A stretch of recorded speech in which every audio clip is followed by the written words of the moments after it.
Hello everybody. Well, most of my audience will not be here because today is FF14's patch 7.3, but I have unsubbed from the fucking game, so who the fuck cares?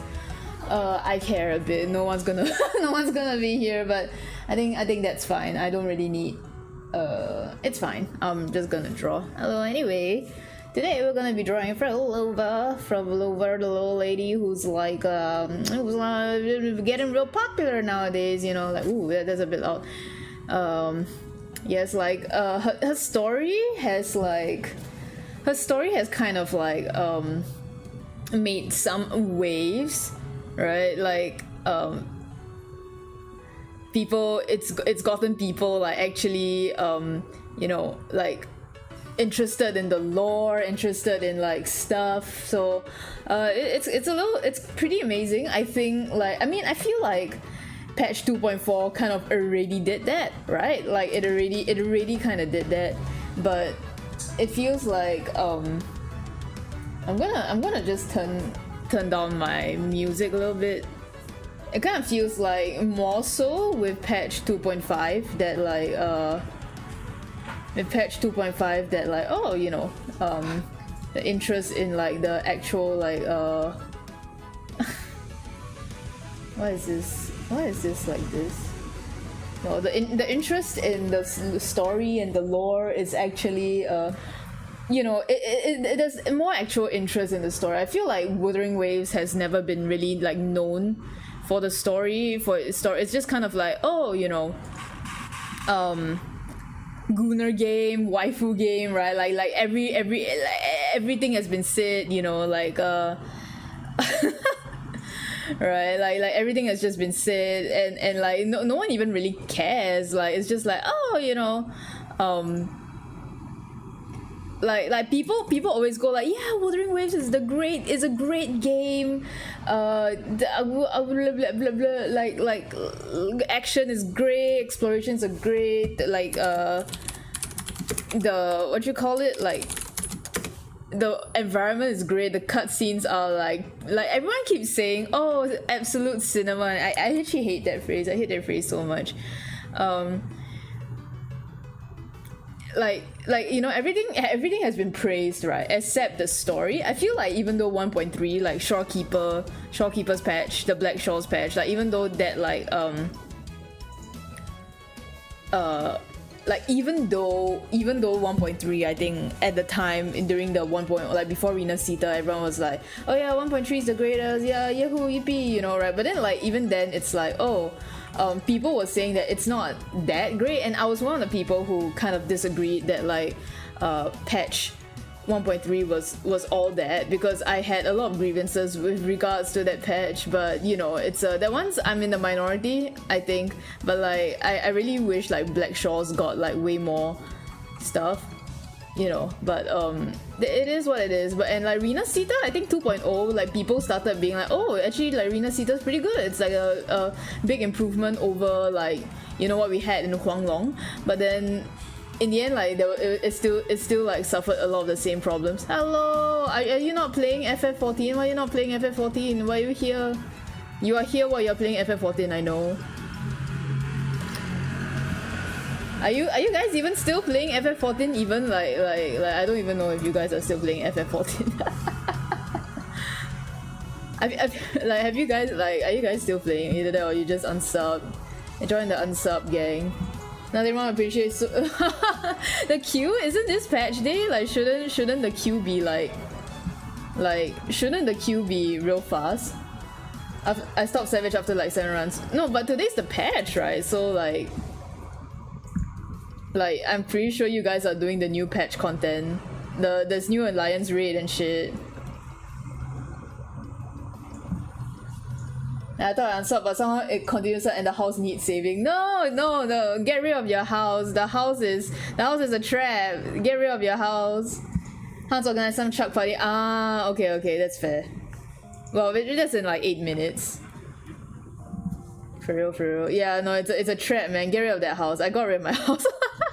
I am now I'm a homeless person in FF14. I have no home to my name, you know, it's gone. My Tancred castle is disappeared. No longer there. But yeah.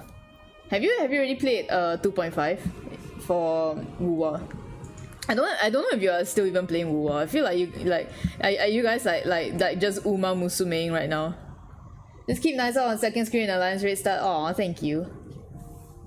谢谢你. Yeah, you guys still even playing Wuwa? Your daily player? Oh, nice. Is Fern still playing? You skipped story since? Oh my god. Story's gotten better though. Fern definitely no, yeah. I imagine. Then she buy the account. I mean, no, sorry, I'm not supposed to say that. Oh.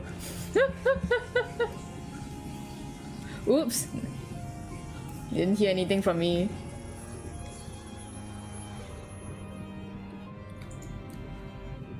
You bought it for her? I see. You are so nice, man. You bought a sub for Ange, and then you bought an account for Fern.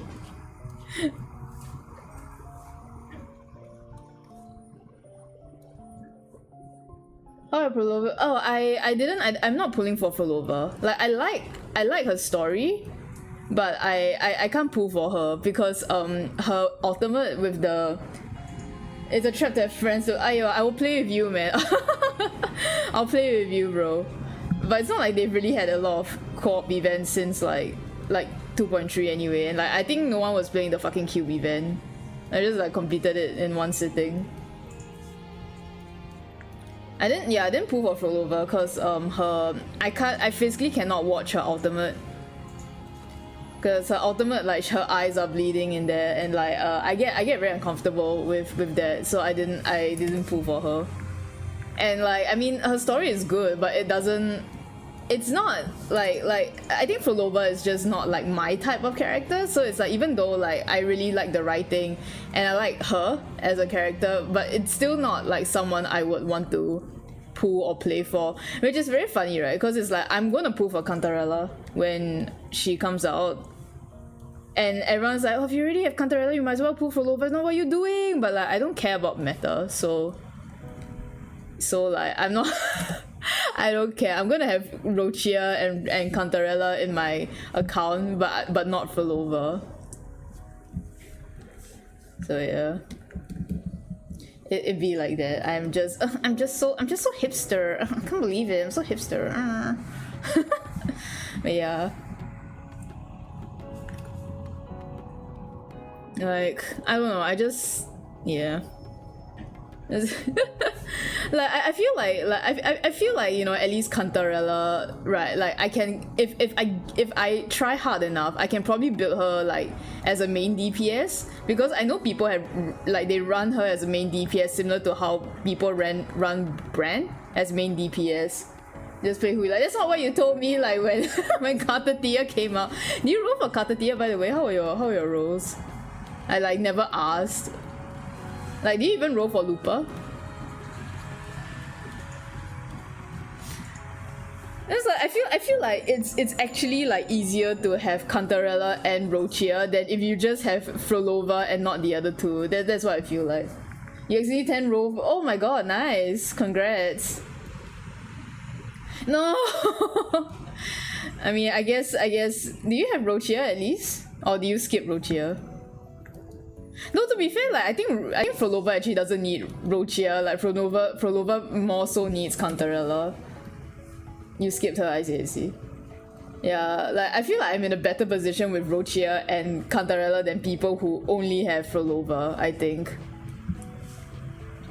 And it's like if you have Phrolova but then you don't even have Jinxi, then it's like, oh, that's a bit like gimped in a way.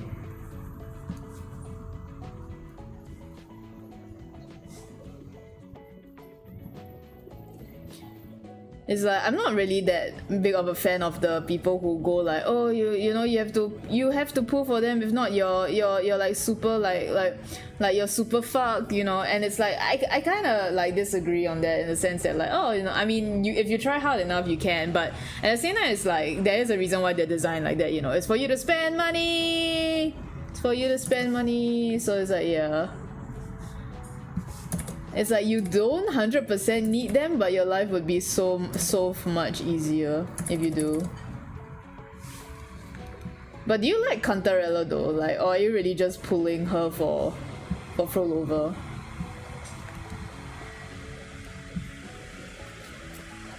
Just at the yeah. I feel like I don't know. I think I've been a bit lucky. Not trap, but no, it's true. I think it is. I think trap is a trap is a fitting word for it though. I feel like it is. To be fair, like, you know, I don't know if you're still playing Reverse, like R1999, but I feel like Reverse is also like has been going down that route since like was Willow's patch? What was Willow's patch? 2.3? No, 2.2, right? 2.1 was Tuesday, August and Tuesday. Then Willow and Flutter Page were like, yeah. I mean, it's fine. It's fine. It's fine. You can say the G word. Follow-up team. Yeah. Blood Tithe, and then like there's Dynamo, there's the Poison. I feel like with Jay it still wasn't as bad, but then with like Willow and Flutter Page, I think they really started to like really eat into that like a lot more.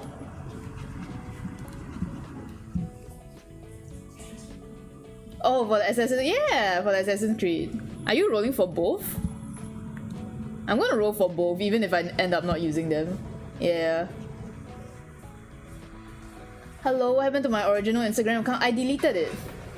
If you're talking about my original this Instagram account, I deleted it. Yeah, because I think it felt like I deleted it like a few years back. Last year, I deleted it last year because I realized that like I wasn't really using it, and I didn't really like posting on Instagram because like it's. I don't know, I just don't like Instagram, right? But then so I deleted it because every time I tried to like have some activity on there, like I just lose followers, and then like I was just like, I don't even like this anyway, so I deleted it. She's free from the Zuck from oh no, but then I made another one recently. I remade my Instagram account, so I'm not free. I'm back. Yeah, I remade it because I realized that, you know, I want to see if I can join like smaller events, maybe like, you know, those like one-day events, smaller events. But I realized that, you know, I keep missing like all the sign-ups for those smaller events because they're only active on Instagram. You should link it in your description. Oh yeah, that's true. I haven't updated my description in 5 years, man. Like I haven't updated my description in like forever because like I didn't think I would be making like more social medias, you know. I should, yeah. It's under the same name as always. On the same name like everywhere, except on YouTube and Twitch because it's easier if I say like, oh yeah, my YouTube is and Twitch is Min's, you know. But yeah, like I wanted to keep up with like the news for like smaller events, and unfortunately for me they are only available, like small events only advertise on Instagram, you know. So I decided that maybe I should just make an Instagram just to even if to just like follow, like, you know, even if it's just to follow like these like small events and just like see where they're boothing and stuff. Like I feel like I've never really succeeded on Instagram because like I don't know, man, like it's not like a platform that like I think one thing I didn't like about it, you refollow, thank you. I'll try to search for you later after the stream. Your moods. Oh, I'm sorry. I will follow back later. Yeah, because like I don't really check it like super often. I kind of just like post once a day, just to, you know, keep some activity, and then like I dip. So like I don't really look at the notifications that often. My bad. And I think like I didn't realize that Instagram like lumps notifications together. Like I'll get a notification that like, oh, you know, 3 people like your stuff, and like, cool, I got 3 likes. But then on the actual post it's like 8, and I'm like, well, who are the other 5? You know, like I don't like. You don't play FF14 right now? Me neither. Me neither. What's that? What's an FF14? Nah, I'm kidding. You don't know what to talk about? I think it's fine though. Like you don't have to force yourself to talk. You don't have to force yourself to like talk to like we don't need to like force a conversation, if that makes sense. Like I'll just keep yapping about the state of like whatever life and stuff. But yeah, I've not been playing FF14 since. You're playing RuneScape instead. Oh, I hope you're having fun. I feel like RuneScape is one of those games that would just like never, you know, it would just keep going on forever. Yeah. I stopped playing FF14. When did I unsub? Do you remember? From RuneScape? No, FF14. Fuck. I don't know. Was it last year or was it this year? This year, okay. At the start of this year, you still had the ultimate. Oh, you're right, yeah. Yeah, I unsubbed like this year. Like whenever 7.2 was here, I guess. Like around there. I can't remember that. Dawntrail is a vacation expansion, but I take a vacation from the game instead. Dawntrail was such a vacation expansion that it made me take a vacation from the game for the first time in 7 years. Amazing, you know. Amazing expansion. Got so many people to unsub. How amazing. Like, oh my god, my clip studio is lagging. Like, I don't like being on the Doom posting train, and I'm not really Doom posting, it's really just like, no, I don't know if you watched like my video. I don't know if you watched the video I made the moment I finished Dawntrail. I made a 40-minute video, which was kind of just edited from my streams, I guess, from my VODs, about like how much I did not like Dawntrail. Though to be fair, like I think that video is like I feel like that video is a lot more palatable if you watched it. I feel like that video was me still being like kind of generous, still trying to be a bit more like forgiving of it, but it was quite funny because that video I actually like said something like, I don't know, maybe as time goes on I will like it more.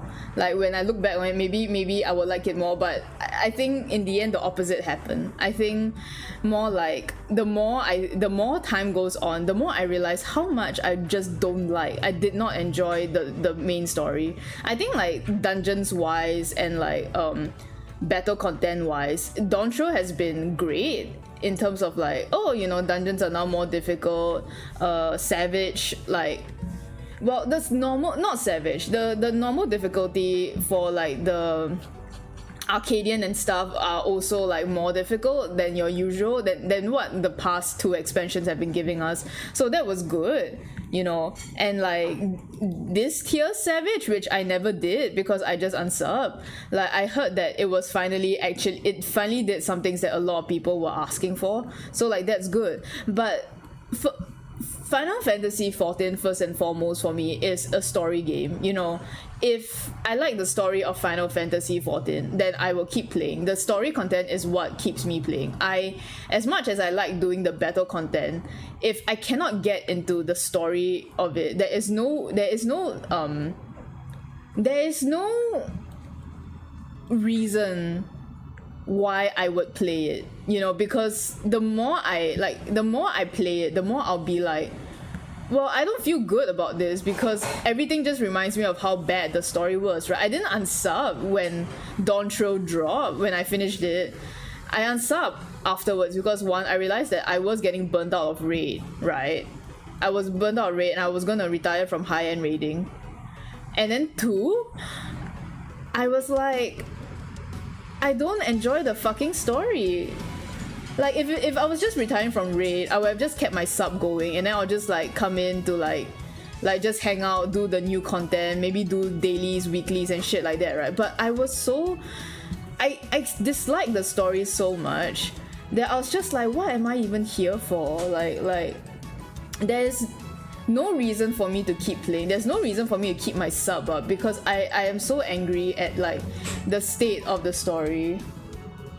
I didn't want to say I dislike the story because yeah, exactly. Like and another thing was like the story was one part, right? The story was the main reason why I quit the game. But another part was because of the community. I felt like the community has become so volatile, which was so like insane to me because in Endwalker it felt like, oh, everyone wanted to doom post on the story, right? And like back then or like how there's no content to do, right? Like in Endwalker, and I'm like, I mean, if there's no content to do, I think that maybe you should take a break from the game and like come back later on, right? Like take a break from the game and come back later on when there's new content. Don't force yourself to play like all the time, you know. Oh, oops. You know, like if it really like because I feel like a lot of the people saying there are people who really play every day, and there was this like huge like to me it felt like suddenly because the patch, sorry for the vehicle sounds, because like the patch story wasn't as great to me. I felt the patch story like it wasn't like super great, but it was alright for a patch story. I felt. When you say that people felt, what are you saying? I can't ask for one? Yeah. And are you telling me that exactly, right? And then like okay, what I didn't like was that during Endwalker, it was cool to hate Endwalker, right? I mean, it's always at some point in time, like people will start hating the expansion, you know, and stuff. But like for Endwalker, it was like, okay, yes, understandably the patch story isn't that great because it is obviously like a filler arc, and like people really didn't like how it was. I thought it was alright. It was a little slow, but it wasn't too like it wasn't like insulting, you know. It wasn't insulting, and I felt like that was when like they started to cut back a lot of the usual content for the game. And they also made a lot of things easier, and I think like with all those things compounded together, it really made Endwalker like you know, a easy target to like hate on. And I was just like, well, you know, people can have their opinions lah, but it really sounded like a lot of people needed to log off, right? But then like but I think because of that, like because of all that criticism and like, you know, the honeymoon period that people had from Shadowbringers, like when it started to wear down, like it started to wear off, right? Like the COVID buff, then like people started really like bashing on the game, and because of all that bashing, like you get people who started becoming like extra defensive, you know. So like on both sides it was bad, because you have like people who are like I can give criticisms of the game, you know, like give blah blah blah blah blah, right? And then like on the other hand, you have people are like, well, if you're complaining about this, then you don't truly love the game, so, you know all that kind of stuff. And then it's like it gets very like what's the word for it, like exhausting, because every side is just like going back and forth, right? So when it came to Dawn Trail, and I felt like this was one like part of the reason why, right? Like when it came to Dawn Trail, and like there were a lot of people who Llama thought, well, I will say that Llama Tot has not been saying very great stuff as of late, so I will not defend him. At the same time, because I don't know the guy, I don't watch the guy, I will not like insult him either. It's just that like hearing stuff from a friend that was quite close to him, it feels like he's actively burning all the bridges as well, like of his own accord for some reason. So I will you know, that one I can't really say anything. I will say that from the big post that blew up, I really don't agree with whatever he's saying, but that is me.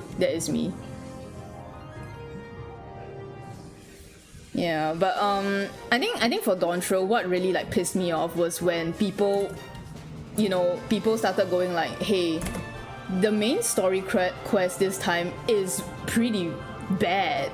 It's different from like the quality we've gotten like since Heaven's Sword, like and stuff.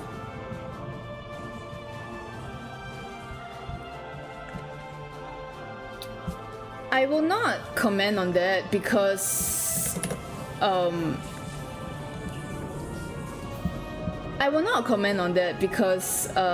what I hear, it's not just a political thing, but okay. I'm not gonna talk about him. I literally have no interest in him, and I have no skin in his drama. Like, he is quite literally a nothing person to me. But yeah, I mean, he quite literally is a nothing person to me, so I will not talk about him here. Yeah. So anyway, like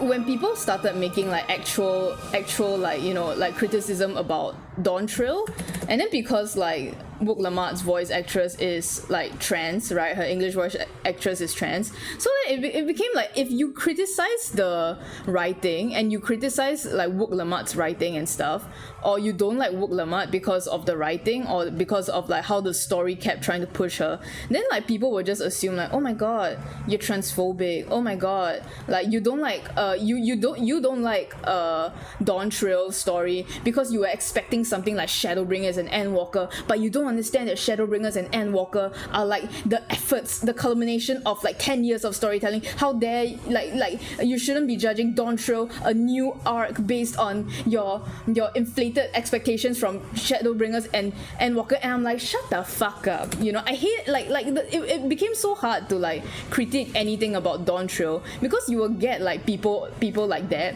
who either think you are transphobic or like you have like unrealistic expectations, and no matter how much you try to reason with these people, like, hey, I'm not transphobic because I play in the Japanese language, I play with Japanese voiceover, and I don't actually hate Wook Lamart. I just hate how the story presented her. Like, Wook Lamart as a character, I felt was very, very like badly written, but I don't hate her. Like, I'm not angry at her, I'm alright with her, but so it's like, the fuck. And then when I say that, like, bro, you think I have expectations of it being like Endwalker / Shadowbringers? I played ARR twice, and I like ARR. I like ARR more than Heaven's Sword, and so I can safely tell you that Dawntrail is nowhere near even ARR. I like ARR. It's like, huh? Yeah, like it was so weird, and it's like it's like people cannot understand that there are actual like reasons why people might not like the story of Dawntrail, but for some reason a lot of it, like, a lot of people just did not want to like engage in like healthy conversation on both sides as well. Like, if you defended Dawntrail, like you say like, oh, actually I quite liked it, then people would be like, oh, you're just a bootlicker, and I feel like that's equally bad, that's equally bad. So it's like I feel like the community like suddenly became like a community that could not take criticism, could not take nuanced like discussion, and it wasn't even like when Dawntrail dropped, because like during the end, like the ending, like when Endwalker was reaching its final stages, right, of its expansion cycle, like there were a few times where I would make some like posts, but it is though. Wait, sorry. Yoshi P's 30-minute word letter, like, no. I think Yoshi P should write that letter. He did not say that the negative feedbacks are attacks on the staff and voice talent. He said that the voice talent is actually getting death threats. That was what he said. He did not say that the negative feedback is an attack. I feel like you are confusing the two. he did not say that the negative feedbacks are attacks on the staff. In fact, he welcomed the negative feedback, and he said that he admitted that like they did not manage to show the charm of Wook Lamar, and that they will do a better like. He did say that they will improve the story, so I feel like you're mixing up two things at once.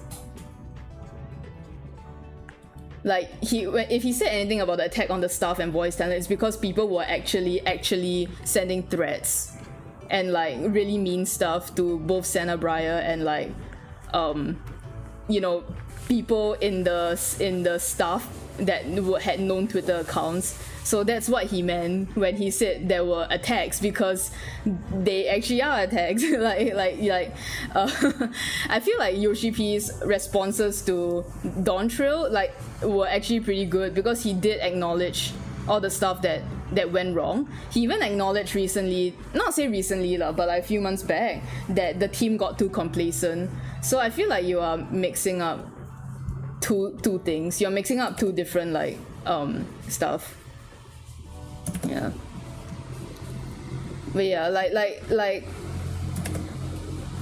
my problem is not with Yoshi P. So if you're here to like shit on him, then I'm sorry, but I will not agree with you lah. Like I think Yoshi P has done like Yoshi P has like had faults. I'm not saying he's perfect, but like I think if there's any like game dev that at least can admit that they did something wrong, it's probably him lah. So even if I don't necessarily agree with everything he says, like I will not put my anger towards him lah. Maybe a bit disappointment, but not really like, yeah. But yeah, my ire is with like the community, because I felt like the community has just become like so like toxic. So I was saying that like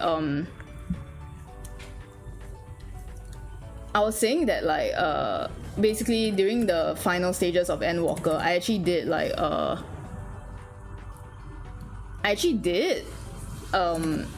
write a few posts on like, oh, you know, I think Final Fantasy XIV should do this. Hello, welcome to the stream. Long time no see. Yeah, long time no see. Yeah,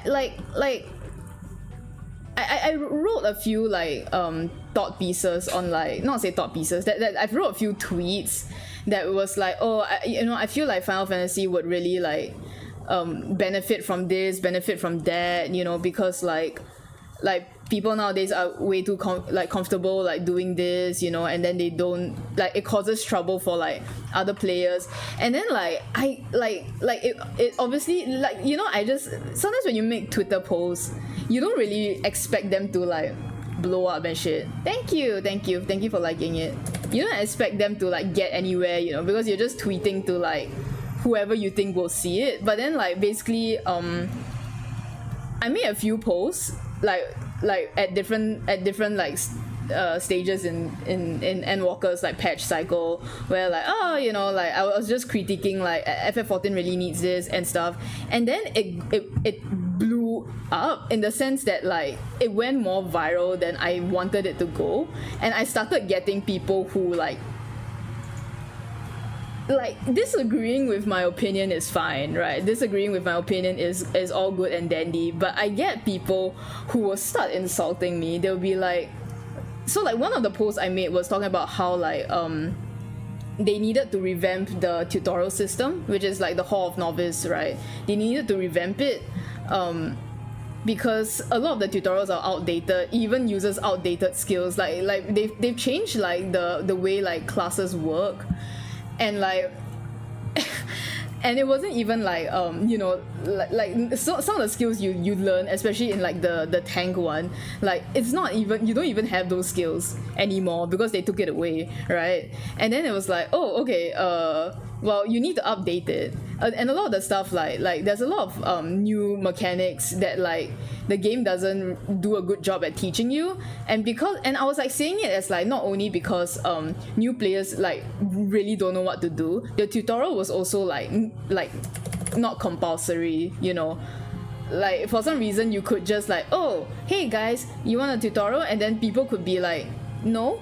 and then they don't learn anything. They don't learn how to tank, they don't learn how to heal, and then like when they finally go and play with like other people, then like, you know, they make other people angry, and then other people are like, why don't you know how to play, huh? You suck at this game, and then they get scared. They're like, oh, why are people so unfriendly? Because like, as much as the community likes to think that they are like the nicest people in the world, there are a lot more mean players. I've seen so many mean players who would scold like people with a Sprout icon because they're like, how can you not know this? This is like the basics, and it's like, well, but the tutorial sucks.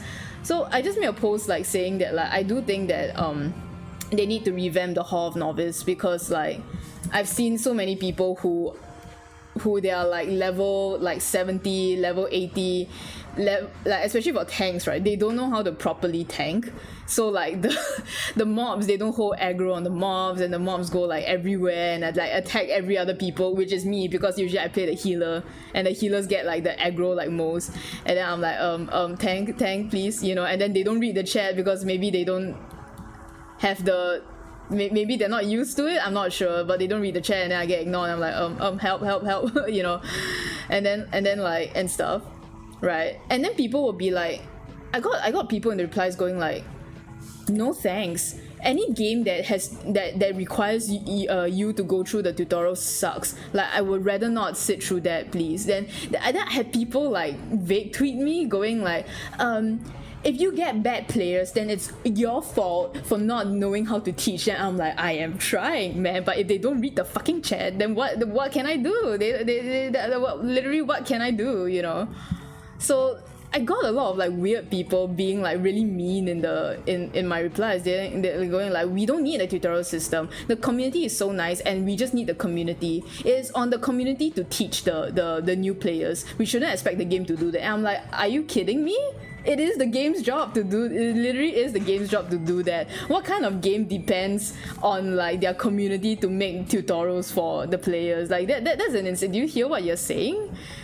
It was so weird. It was so weird, like the amount of vitriol that people like had just because I suggested that, hey, they should update the tutorial system in FF14 because it's outdated. You know what happened the next patch? They announced that they were going to update the tutorial system because it was outdated. And I was just like, where are all the people who told me that the game didn't need to do that and who were clowning on me, huh? Like even the developers agreed with me. So it was super annoying, and I think like I forgot like what other instances were, but it was like very similar, like it was very similar instances of like how like I would say like something that I thought the game needed something to improve on, like oh, you know, they should do this, they should do that, like it would be good. I didn't say like they should do this, but I said like, you know, like it would be good if they can consider doing this, because like I feel like this is a much needed change. And then like people will come in and be like, no, they don't need to, like and you're dumb for thinking they need to. And I'm like, I mean, okay. And then it also didn't help that like I think at the point, because of Endwalker, I ended up liking like two characters from Endwalker that are quite hated by the community, right? Like I ended up like really liking two characters that were quite disliked by the community, you know. So and I would draw those characters, and then I would get like comments being like, I don't understand why people like this character. I don't understand why anyone would even find this character good. Like, they're so bad, and blah, blah, blah, blah. And I was just like, what is going on? Like, I'm just drawing a fucking character. Like, leave me alone, you know. I'm just drawing if you don't like the character, it's fine, leave me alone. So it's like, I think because of that, a lot of things like build up, and then I just felt like I don't want to be here anymore. Which is kind of sad, because I do think that like some of my best like friends I've made through the FF14 fandom, you know. And I do think that like the sides that are not like toxic they are actually really nice, really uplifting, and they really do like care about like, oh, you know, yeah, share your wall, share your OCs, share your story, share your lore. And like I have a lot of good interaction with the fandom, so I don't want to say it's all bad, but I think like over time, you know, you can't agree with everybody on everything, right? So like, I feel bad saying this, but basically like it got to a point where certain people I consider like friends or acquaintances, we started having differing views about the story, right? Like I really like Endwalker's story, they did not. I really didn't like Dawntrell's story, but they did, right? And I mean, the thing about my friends is that they like to speak in hyperbole, in the sense that like a lot of the times the way they phrase things can be a bit extreme. The way they say things can be really extreme, and to the point where like I realized that I wasn't having a good time reading the stuff they said, because it was making me like actually unhappy. And I think like I kind of alienated myself, like I kind of distanced myself from a group of people, because I felt like I couldn't really, like, it's one thing to not agree with like your friends, right? Like I think that's fine. Friends don't always have to, you know, friends don't always have to like agree with each other 100%, you know. Like if you only have friends that agree with you 100%, then those aren't friends, right? You're just those are like that's those are just your echo chamber, you know. But it kind of felt like that was what they were doing. It kind of felt like I don't know if they really considered how that I could see their stuff, you know, whenever they tweet and stuff, and I could see it. It felt like they don't even realize it, or they don't care, you know. They don't care that I can see everything that they type. And the stuff that they said, they'll be like, people who like Endwalker are this, or people who don't appreciate Dawntrell's story are this. And it's like it was like quite mean-spirited. And I know that they weren't talking about me, because they were definitely talking about like people who were actually being like really mean about like the stuff, you know, from either side. But it did feel very like not great, right? Like it felt like, okay, you know that I don't like Dawntrell, you know that I like Endwalker. Like, are you saying that I too am like that? What is the difference between my opinion and the opinion of these people that you disagree with? Is it because you consider me a friend? I'm not supposed to start this community, but yeah, I mean, it's unfortunate, because it comes with like being an artist in the fandom. But I also don't know how those text tweets even like got to that point, because like I feel like my text tweets never really like got anywhere before. It was only during like the Endwalker period where like suddenly I guess because like FF14, like clowning on FF14 was like the rage those days. So like anything that you write dissenting about FF14, it will get pushed by the algorithm, which was just so annoying. It's like, push my art, man. Don't fucking push this fucking like text tweet. It's so annoying.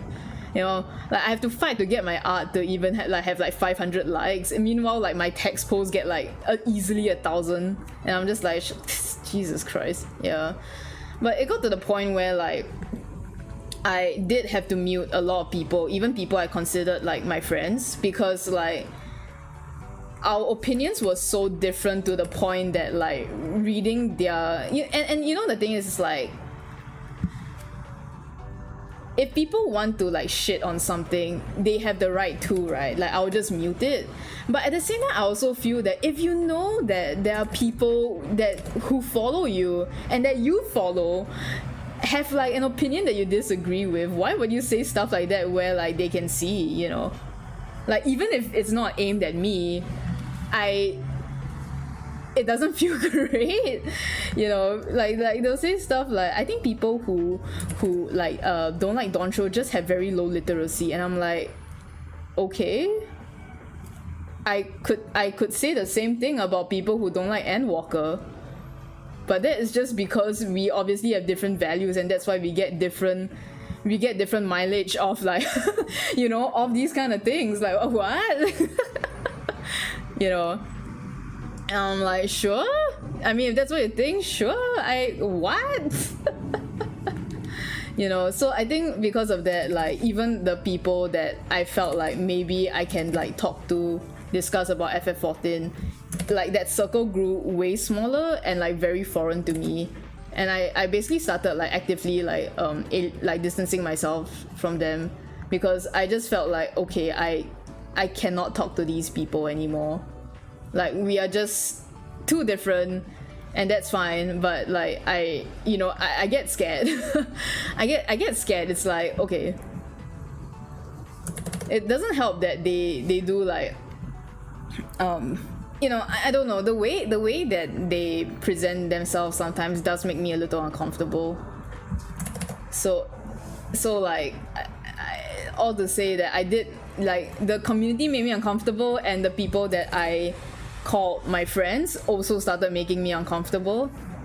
And I think like in terms of like the FF14 space, I just ended up feeling like there was no real place that I really belong anymore. Like and I think it's fine in the sense that like I could just you know, I could just draw stuff by myself, you know. I don't really, there was still like one or two people that I would talk to about FF14, but that required enjoying the story, right? And then like I think after a while, like with all the factors combined, I just decided that, you know what, I don't want to be here anymore. Like, I still love FF14 as a game, like, and as a piece of like work, right? As a piece of like media, I still love it. It's done so many things for me, and like if the story gets better in 8.0, right, then yeah, I'll return, you know. I'll go back, I'll play it, and then maybe I'll go back to the fandom, you know. Like, maybe not the fandom per se, but like more like, you know, I will like draw stuff for it again. But like I think that's also another thing. Like, when I think about like, oh, I want to draw like, you know, fan art, and like, because how I draw art is like, obviously I have OCs, right, that I my Warrior of Light, and then I make stories for them. So obviously like my content is extremely tied to the story, like my enjoyment of the story. And like Shadowbringers and Endwalker like did so much for me that like I really like had a massive like brain rot for like 4 years, you know. And it's not, I'm not like crying like, oh, I can't make any more content from FF14 and that's why I'm upset. No, it's not that, right? It's like I can always move on to something else, but it's just sad because like no matter how I couldn't even be like, oh, you know, let me like just rewrite the story in its own way, because I don't really like doing that. I like playing around with canon events, but the canon events this time were just so like bad for me that I was just like, I don't even feel like creating lore around this expansion, because that's how much I didn't enjoy it, you know. So that was just like how, that was just like it killed a lot of motivation for me. So that's also why I just like, okay, well, I'm not doing this, you know. like if this is the case, then I'm not doing it. Yeah, but it'd be like that. Like,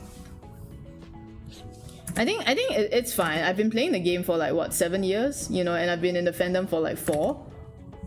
So I think it's alright. Like, all things come to an end, and I'm not really like I do feel a bit sad that when I demolish my house, but at the same time it's like, I mean, I had a good run, you know. 4 years, 7 years, it's a lot. It's a long time, and it's like it's not as if like I might not go back to it, you know, because like I do enjoy drawing my children. I do enjoy like coming up with like stuff for my children. So, you know, it's fine. They're always there. It's not as if like they suddenly like disappear one day, you know. They'll only disappear if FF14 like fucking closes down, but like Square Enix ain't letting FF14 close down because FF14 is their cash cow, you know? The day like FF14 gets shut down is the day that Square Enix is shutting down. Like I will say first, like if FF14 closes, it's because Square Enix has decided to file for bankruptcy. Like they depend so much on FF14, you know, and I think it makes me mad. Like Square Enix is a company that I think most people like really want to support, right? Most people used to hold in high regard, right? High standards and shit, and then now it's just become like, oh, like what kind of slop game are they doing this time, you know? And I think it's apparent that like they're using the money from FF14 for like other projects, because Yoshi P and his team they've repeatedly said that like they cannot do a lot of things because there's no budget for it. And it's like, but aren't you the main breadwinner for Square? Why do you not have budget? You know, because those budget is being put into other games, and that's why like FF14 constantly has no budget to like actually make improvements that they want to make.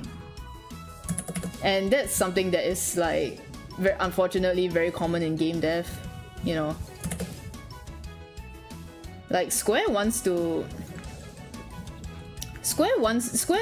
wishes they could like go back to the times where like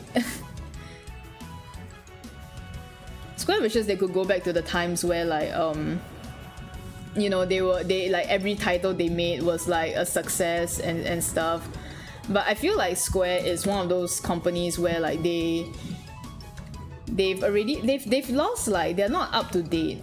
Though I feel like I would say that apart from Capcom, I would say that that's the case with a lot of Japanese companies actually. Like I feel like a lot of the Japanese companies are very like outdated on what trends there are in the gaming world, and they don't dare to take risk.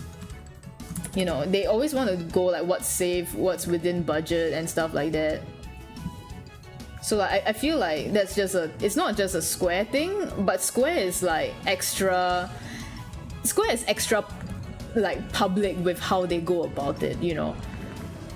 Because like Square just like releases flop after flop. Or like even if it's not a flop, they have so little faith in their products that they just don't market it, and then it's like, well, now it's guaranteed a flop because you didn't bother to market it, you know. And then they don't put the money back into their golden goose, even though like it's obvious that like their golden goose is not as profitable as before. Ooh, you know. So it's like man, they used to not put their games on PCs until From Software made bigger money on it, right? Yeah. Like they always like Square Enix is like no longer the top dog of the industry. Like you can tell that they are just like doing whatever they think will work. Like I don't know why they thought that like you know, using NFTs and like making NFT games and shit was like a good idea and stuff. Like it's just so like what are you doing, man? I mean, I don't know. I think it was so sad because when FF16 came out, like I really wanted to like it, right? Because I was like, oh my god, you know, like Yoshi P finally managed to direct like an actual, you know, I mean, Final Fantasy 14 is like an actual Final Fantasy game, but he's like, oh, you know, like wow, he's actually like getting to direct another one, right? And he's making his own vision. FF16 is another one where like I find it so hard to tell people that I dislike it, because like the people who dislike it are also very annoying, and they will come up with like the most insane like reasons that even I don't agree with, like to dislike FF16, you know. Like the biggest complaint about FF16 is that like, oh, it doesn't play like a traditional Final Fantasy game. I don't fucking care about that, you know. I always support like developers like trying to make a series, like a long franchise, different. Like I always appreciate them trying to break the mold, you know, right? like obviously there's a limit to where you can break the mold, but like I felt like making it an action gameplay, it was just what Yoshi P wanted to do. And if he wanted to make a action Final Fantasy game, then sure, that's his Final Fantasy, right? It's what he wants to do, you know. I will always support that. But like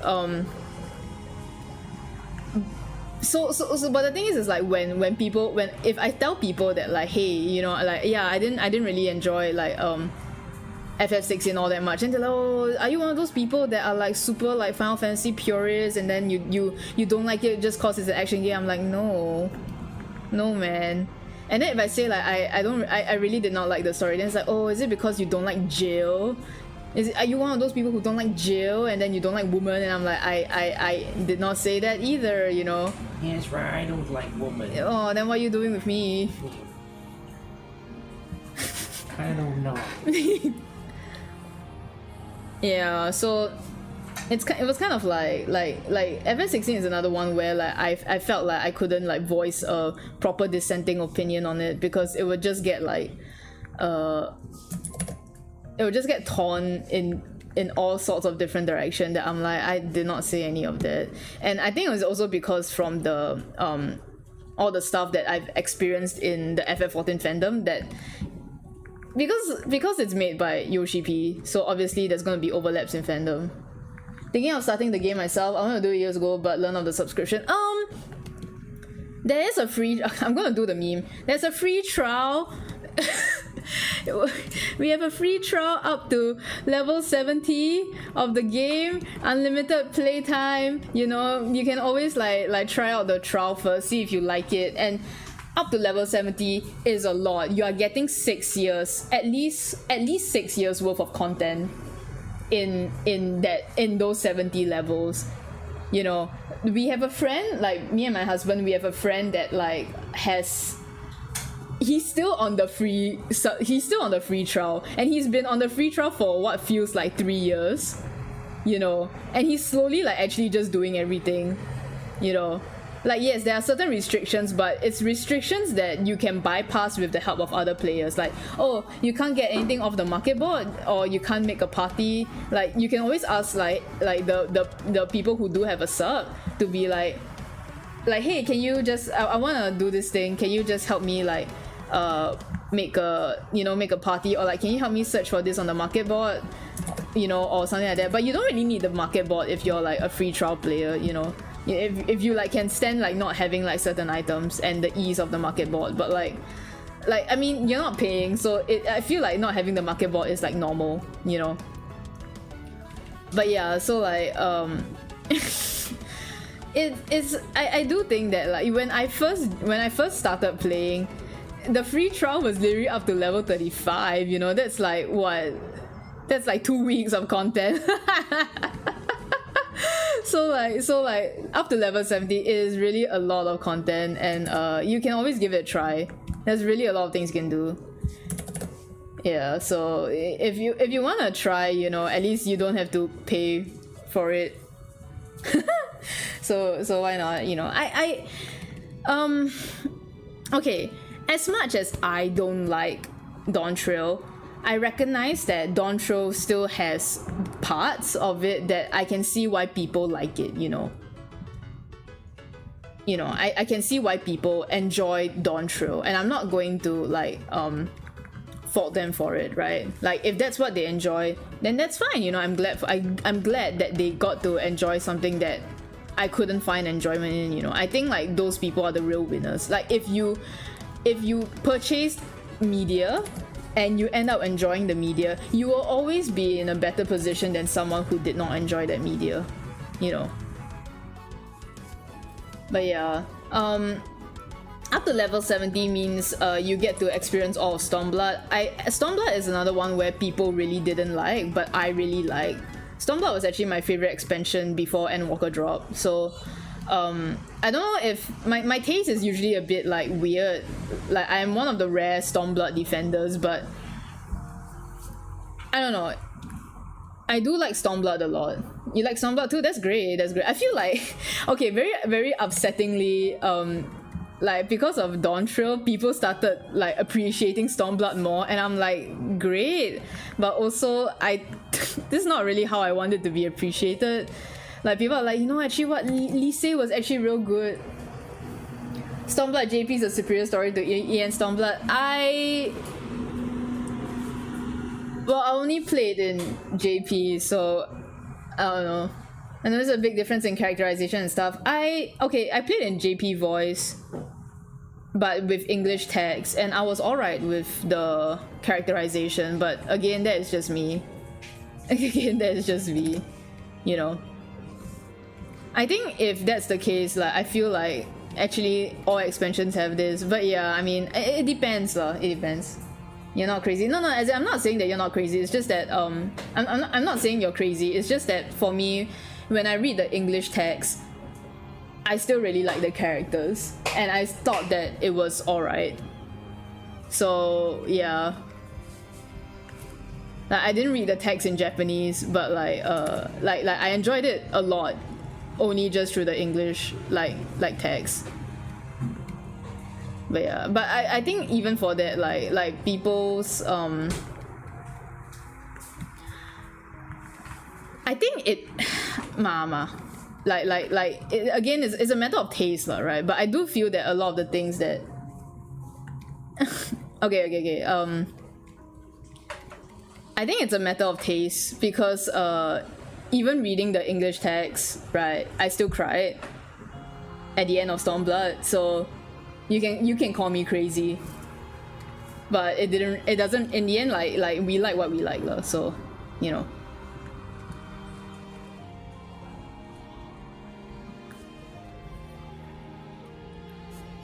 But yeah,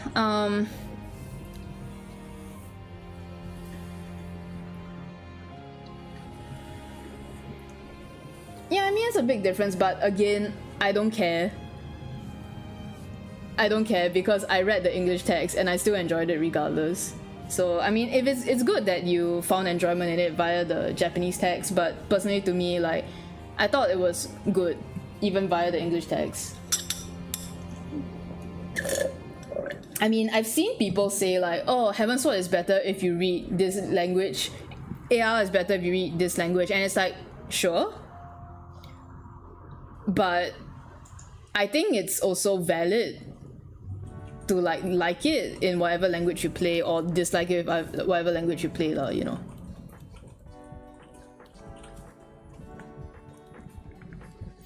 But yeah.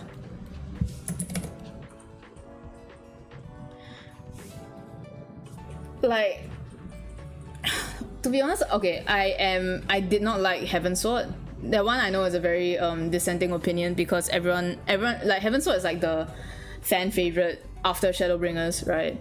I didn't like Heaven's Sword for reasons that I don't care to get into because I've gotten into them so much in other streams, but I didn't really particularly like Heaven's Sword. It's just really a matter of preference. Like, I just didn't enjoy that type of story.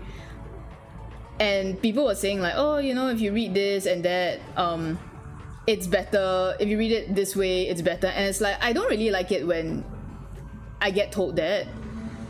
Because like, I don't believe, like maybe there is a right way, maybe in some points for some certain media, there is a right way, quote unquote, to like read it. Like yes, I agree that there can be some ways to like, that makes the experience better. And some ways that to play the game that makes it worse, right? But I don't like the feeling, I don't like being told like, oh, you didn't like it? Well, if you played it this way, then you might have liked it more. It's like, I don't care. How I play it is how I play it, you know? Like, if I made the experience actively worse for myself by being like, oh yeah, I didn't bother like reading like 1/3 of the story, so it's bad, then yeah, that's on me, right? But if I played it and I liked it or disliked it at that point, telling me that like, oh, maybe you should have done it this way, I think it's a shame many people don't give Stormblood a chance. Maybe, but that is still the decision though. If they really didn't like, yeah, like I mean, if they didn't really enjoy it, then like, I mean, like, how do I say this? if they didn't like Stormblood, they're not gonna be like, okay, I'm gonna read the JP version in the hopes that I will like it. No one's gonna do that. Yeah, they'll think what they want to, and like, I feel like if they are judging it based off the English version, right, I feel like that's still a valid way to judge it, because in the end it is what the official versions wanted to write, you know, like it's an official localization.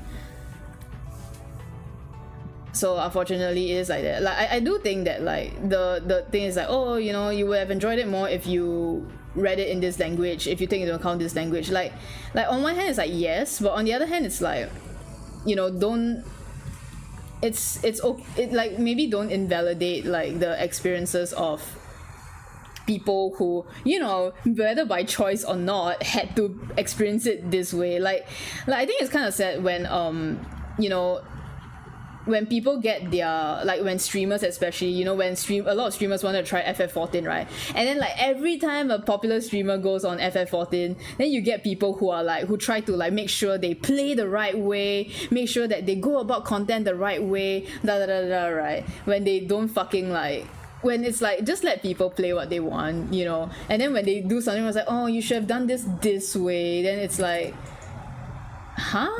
You know, like people, I feel like that's another thing with the community, like people are also very gatekeepy. I don't know if gatekeepy is the right word, like they're very no, you have to do it like this, you know. And in the end, I feel like people who constantly hold their friend's hand so that like make sure that their friend enjoys it, or make sure that their favorite streamer like enjoys it the way they do, it ends up having the opposite effect. But yeah, I do think that like all experiences are valid lah. I have had friends who obviously really do not like Stormblood, and I don't really care. Like that's their opinion and stuff. Oh, I didn't. You got a friend, I think like when our friends started playing, make sure they wiki. Oh yes. That is the right way to go. Like do not watch the expansion trailers. Like I feel like Stormblood is alright because like I watched the Stormblood trailer. Like the Stormblood trailer was actually what made me kind of wanted to start the game, right? And also because a lot of my friends were into it. So I think the Stormblood trailer is kind of fine because like. Yeah, Stormblood trailer is the only one that was not spoilery. Yes.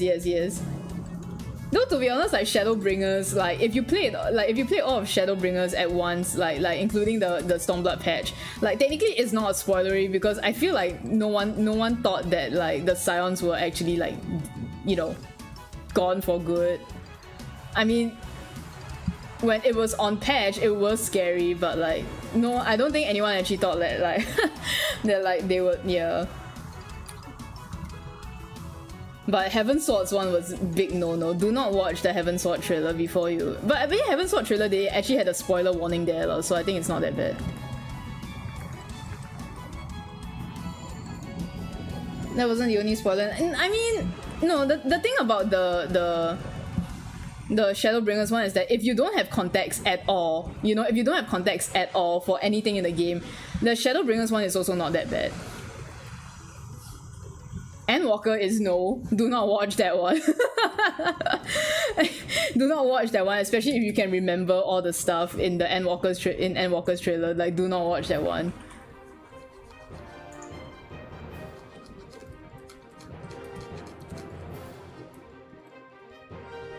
Yeah. And what was it like?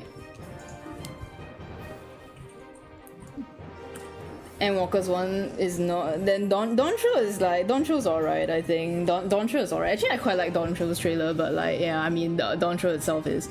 Though to be fair, I feel like I should stop saying that like Dawntrail is bad because it really is just my opinion, you know. And like, I don't want to spoil. Like, another thing I don't like about the FF14 fandom is how they go like, oh, it only really gets good in Shadowbringers, and I'm like, why would you say that kind of stuff? You know, I thought you wanted people to I thought you wanted people to like your game, to like the game that you like. Why would you tell them like, yeah, you ain't got the good stuff until you reach this part? Like that just makes people feel like, oh, so like this earlier part is such a slog because like the good part is later. You know, I don't like that either. It's like just let them play, man. Don't give them like any like, you know. Like it feels like people want to warn, like, oh, just in case, you know, the front part of FF14 is very slow and very like very, you know, it might be a bit slow, but if you can get through it, oh, the story gets really good. And it's like, don't put the expectation in their head that it's really slow, you know. Like if they come and tell you like, hey, like it's kind of slow, like I'm like it's not really that great, then you can maybe tell them like, okay, it gets better later, you know, like it will get better, but like try your best, you know, because I do think that like ARR story is admittedly not for everyone, even though personally I quite enjoyed it a lot. Like on the second playthrough, I didn't hate it on the first playthrough. Like I thought it was alright, you know, nothing mind-blowing, but it was alright. But on the second playthrough, it really made me appreciate a lot of things. So yeah. But I feel like FF14 fandom is one of those communities that it both prospered as well as I don't know. I feel like COVID did both good and bad things to the FF14 fandom. Like it was both a good and bad thing for the FF14 fandom because, like, it helped the game reach like new levels of popularity, and like, you know, I do think that like the early community back during like Shadowbringers and the early parts of Endwalker, like I do really think that those were the best times. But like at the same time, it was because like a lot of these people only join like during the best patches, right? And they can't always like they can't always have a banger patch, you know. They can't always please everybody. So it kind of like became a double-edged sword where like people started like having complaints that were just like, huh, but it's always been like this. Like I don't know how to say it, because like, yeah, like we should ask the game to improve, but at some point you're just like, wait, this is just how it is, you know. And then they make it sound like FF14 killed their mom or something, you know. So you get a lot of those as well. Like because like FF14 was such a coping mechanism during COVID, so like when they realized that they are not enjoying the game as much anymore, then suddenly like it became like really bad, right? Like it's like, oh, you know, how dare this game that helped me cope, like it's not doing it for me anymore, how dare, you know. And it's just like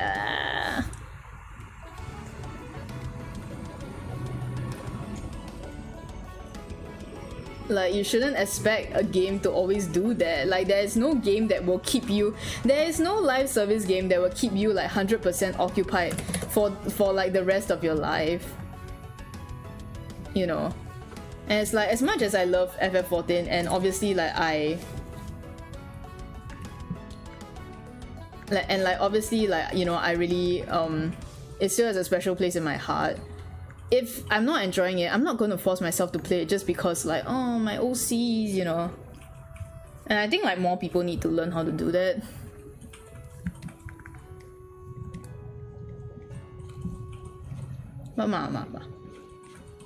Anyway, I think I was lucky that like I was able to transition into the Wuthering Waves fandom. Well, I won't say fandom because I don't really interact that much with the fandom either, because a lot of fandom is just like it's getting better now because people are finally actually talking about the story, you know, and are actually like judging like Wuwa like past the waifu like collection aspect. So like finally like there is some like, you know, there is a bit more like semblance of discussion that isn't just like, oh, look at my one true waifu, you know. So I can't say I really interact with the fandom much because a lot of it is just like dude bros. Right?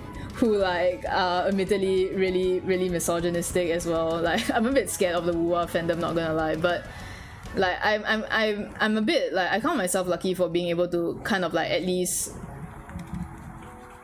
transition in the sense that like I can now draw Wuwa and not be scared that like you know, people are gonna mass unfollow or anything like that.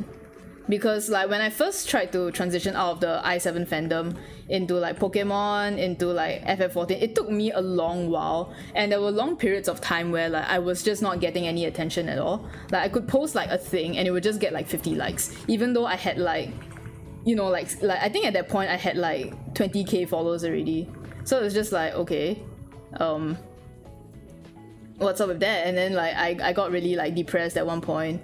You know, I'm like, well, I have so many followers, and then like do they really not care if I draw anything else? Like must it really only be this one fandom? So like I was glad that that like for Wuwa I got really lucky because I won the competition, and then like, oh, like yippee, I could just like, okay, then I will take it that like I can just transition into this, and then I got into their creators program, so I have to draw a lot of stuff for them, which is what this is also for.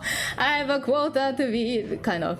But like, yeah, like I count myself lucky though that I have the opportunity to switch fandoms like this, because I know that like I'm not the kind of artist that people like follow just based on style. I know that a lot of people, some people do, I'm super grateful to those people, but like I know that like there's still a lot of like people who really just follow me for specific things, you know, like, oh, I only follow them for like, I only follow Minz for her FF14 stuff, and she's not drawing FF14 anymore, then whoop, I'm gone. Or like they don't unfollow, but like they just won't like interact with anything else, lah, right? So like, which is fine. They can do whatever, you know. But yeah, it's like, okay, yeah, this is how it is, you know. So I do feel very blessed that I'm able to do this.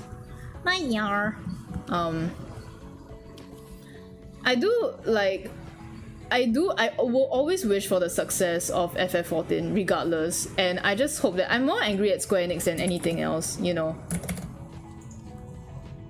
I'm more angry at Square Enix, like the company, and I don't like their new CEO, man. Like, I know everyone thinks that he's like young and hip, and he brought a guitar to like Yoshi P, to like talk with Yoshi P, and he's like, oh, I'm so cool, I love FF14, like I play it with my wife every day, and I'm just like, no. Play with his wife? Yeah, he plays it with, no, he plays FF14 with his wife. Shut the fuck up. What the hell are you saying? What the hell are you saying, man? What are you saying? What are you saying? Yeah, but what is he saying? What's he saying?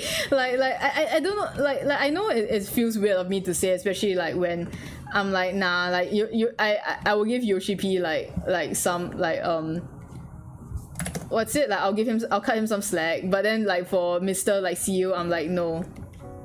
Like I don't know how to explain it. When he made his first appearance, like when he first became CEO, and then like he was like his first like appearance was quite literally like on an FF14 live letter, and being like, yeah, this is our new CEO, like look, he's so hip, he's just like all of you. And then because he's young, right, and he looks like quite decent, like he's not ugly, right, like he actually has like a fairly good face. So like I saw a lot of people were like, oh my god, this CEO is like just like us. And I'm like, no, that's what he wants you to think, you know. And because like I think the previous CEO was very hated, because he was the one who spearheaded a lot of like the bad decisions that really tarnished like Square Enix's reputation, including the NFT thing, right? And then people are like, yeah, finally the CEO is stepping down, oh, this CEO surely will be better. And like, oh, guess what, he's the same guy, he's the exact same. And I'm like, do you guys really think that they will hand over the CEO position to someone who completely opposes the previous CEO's decision? No, they won't, you know.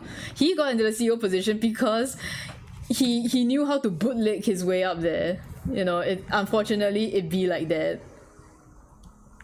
And like to an extent so is Yoshi P, you know.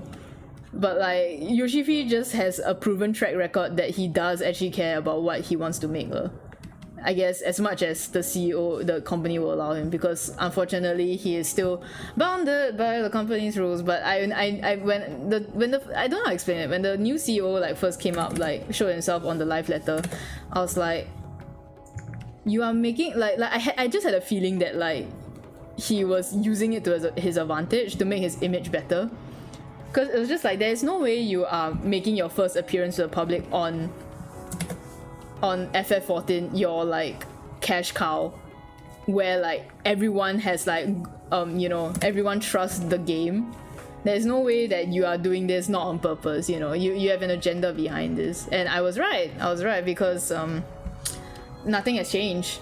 Nothing has changed, and as much as he likes FF14, evidently he is making the budget like go elsewhere, you know. So yeah, they're all the same. It be like that. Yeah. Speaking of Wuwa, we'll go back to Wuwa right now. Speaking of Wuwa, like I actually don't know how many people who care about me actually do play it, because I feel like the people who follow me who do play Wuwa, like they won't come to this stream, you know. I don't think they'll come to this stream because like they'll rather watch someone who actually is like an actual streamer, right? Like they'll watch like Tectone or like God forbid Saintotas. I can't believe that there's someone that I actually dislike more than Tectone right now. I can't believe it. Saintotas. Yeah, no, I heard you mention their name before and I was like, who? I used to watch them. Like they rose to fame from their Wuwa videos. Like they were one of the few people who like started spamming a lot of Wuwa videos. And like at the start they were alright, because they were just like, oh yeah, like look at what Wuwa did. Like Wuwa is actually like pretty good, you know. Wuwa is actually like, if you look past like these faults, like actually there is a pretty great game underneath. And like look, their devs are like so nice. Like their devs like actually care about the game. They're working so hard on their trailers, right? And then he actually did get like quite big from that, because he was really like posting videos every day and stuff. And he was like he was like purposely tackling the topics that were very controversial, you know. Like, oh, people say that like Wuwa is ass, but actually it's not, and here's why. And then his thumbnails are like, oh, Wuwa ruined like developer interaction because their developers are too nice and it makes every other developer look like shit. You know, like he'll say stuff like he'll basically imply that like, you know, they ruined gacha devs because they are just so nice, so you can't look at every other, like they raised the standard for, you know. It's very bootlicky lah, but at the time like obviously, you know, it's good for the algorithm lah, right? So but then I think after that he realized that there were the audience that he built up was like all those like drama like hungry people, and then he went all in on that, and then he just became a drama channel, and he started becoming like freaking unhinged, like how dare this person this Wuwa, you know. Okay, actually maybe I shouldn't like say too much, later he come after me. He somehow he knows everyone who talks shit about him. It's very funny. Somehow he knows everyone who talks shit about him, and then he'll make a reaction video reacting to this guy talking shit about me, and then he'll talk shit about that. It's like a never-ending cycle. It's very funny. Okay. Yeah. Then let's talk less about it. Yeah. He's yeah. It's really like that cycle of like the drama, like they start off being like still okay, and then they start like feeding into the drama because ultimately the drama gets more views. You know, that is also how Tectone operates as well. Tectone's banned on Twitch, by the way, so whatever. But he got banned on Twitch, it's so funny. I mean, about time lah. Good. About time. But yeah, I really don't like Tectone. I feel like I hope when Silver Palace comes out, he leaves and just goes and plays Silver Palace, you know.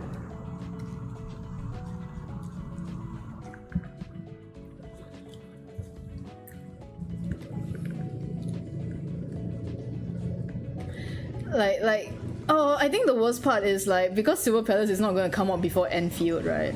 I'm guessing lah. Okay, no. I want Silver Palace to come out after Enfield. It's just so that, you know, people will go for Enfield first, right? And then like Enfield will have the toxic fandom. But then Silver Palace comes out and then they'll go to Silver Palace. You know? I want that to happen. Okay. Yeah. Like it'll suck for Enfield.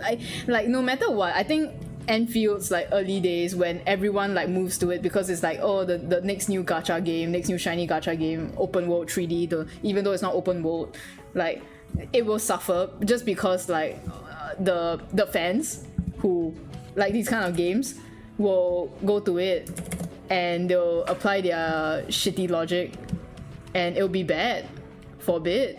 And then I tell you, like, there will be people who are like, oh, like, Enfield's like the next best game, like, oh, the devs are so, the devs listen, they're so generous, da da da da. And then they'll be like, see, Kuro could never, Wuwa could never, you know. And then it'll be the same things, they'll say the same things about Wuwa that they say with Genshin. Right? And then but then Hypergraph will do something they're not happy with, and then they'll be like, oh, like they're just like the rest of the companies, or they become greedy now, kind of thing, right?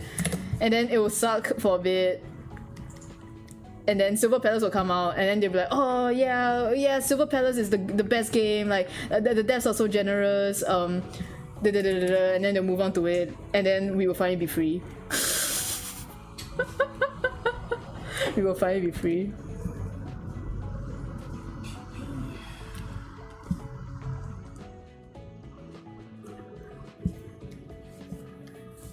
Unfortunately. Yeah. I don't actually know why. I know why people watch Tectone. I just don't understand how they think that he actually has like people's best interests in mind. He does not. You know, apparently people think he's like the gacha god or something. And I'm like, ugh. Yeah, what do you think? I don't know. I mean, it doesn't make. I mean, people still watch Jasmine Gold, so it's terrible. It's true. So like, yeah, I don't know. I don't know.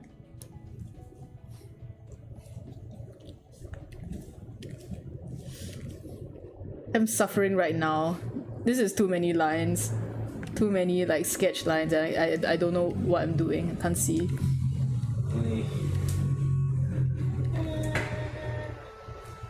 I'm actually surprised like I'm managing to draw or like talking. I don't know how I'm doing it. You got two brains. Got two brains. Yeah. Well, now I don't know what to talk about. You talk about Ghost Run. well, you talk about Wuwa already, right? No, not yet. The Phrolova patch. Oh, haven't I? Well, I mean, I talked about the Phrolova patch when I played the Phrolova patch, you know. Yeah, I guess I can talk about it. I actually do have quite a lot to say about it and the fandom, but let me go and refill my water. Yeah, I didn't refill the ice water. No, I didn't refill the ice water. No, ice water is empty. No, huh? What? Get more oolong. Oh, yeah, because I want my ice water, but it's not ice water, so I. You refill that another time while you're on stream, baby. Huh? Refill that another time you're on stream. Help me refill it. No, after stream, because you keep making a pee sound. You keep making a pee sound? Yeah, it probably sound like you're Yeah, I'm peeing, guys. Pee. No! Doesn't help that Lena's making that face. Yeah, peeing is a normal bodily function, man. Don't shame pissing. Why are you shaming pissing? Yeah, I'm sorry. Piss shamer? I'm shaming a healthy woman. Yeah, now I feel like pissing hearing this. I feel like. I mean, you wanted to go piss, right? I pissed already. You, I did. when? At the start of the stream. Okay, no, I thought you went out to like piss as well. Oh yeah, I did, yeah, and I pissed, yeah. No, you didn't. I did! So fast, no, you went to get water immediately. Did I? Yes, you You did not. Don't pee. gaslight me, I You did pissed. not pee. No? No. Cause I Yeah. pissed. no, you didn't. What? Guys, he's lying. I'm gaslighting him. You didn't pee. I didn't pee? That's very upsetting. I can't believe I didn't pee. Like when you got up to get this water, you went to get that water, not pee. Oh. Yeah. How dare I not pee? I'm unthinkable. The seat is cold. The what? The seat is cold. Well, you measured it? You temperature No. measured it? I'm smart enough to make a calculated guess, Sherlock Holmes style, that it's cold. Michi Holmes? Michi thinks he's all that now. Michi Holmes does sound like a character from like Milky Holmes. Milky Holmes. It's just because it starts with M and then it has Holmes in it. Yeah, I mean maybe there's someone in there called Michi. Michi is such a common name, I don't know. It's true. Can you search up? Yeah, none of them say like, haha, I'm meteor. I'll be back. I'm gonna go piss for real.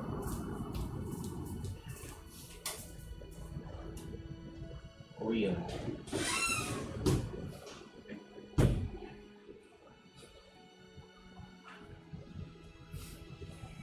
Why did she not go to the waiting screen? I don't want to entertain people. I'm off. I'm off streaming. I don't want to entertain. No.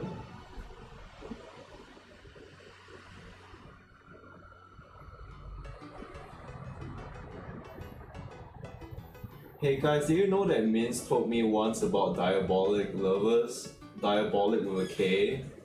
And like there was something she told me about a dog, a little blue dog. And I think things went up the wrong hole in diabolic lovers or something. Why are you Or to talking? her it's like the right hole maybe. What the hell are you talking about? What are you talking She about? left the screen there, so I had to entertain them somehow. Yeah. It's such a hassle to switch screens.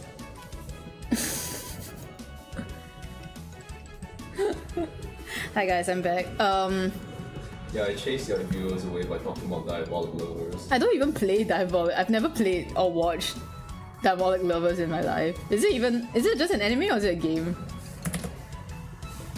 Oh my god, see you brought in a fucking boss, man. Fuck, You man. brought in a boss. Am I even talking about the right game? No, are you thinking of Dramatical Murder? I'm thinking about Dramatical Murder. Diabolic Lovers is an otome game. Yeah. Dramatical Murder, isn't it? No, it's not. That's a BL game. You're right. Yeah, what? Oh, wait, what? Wait, I don't understand. Is this like when you mixed up Zoro and Sanji?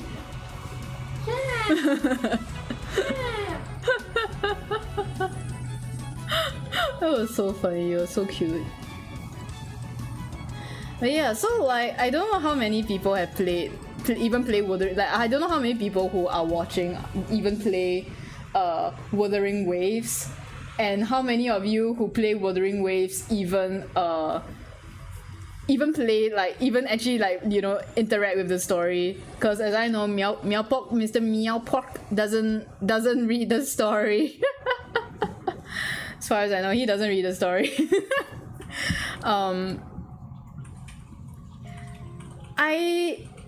I think I briefly mentioned about like the Wuwa fandom like at the start of the stream, but like basically, you don't even play Wuthering Waves. Fuck you.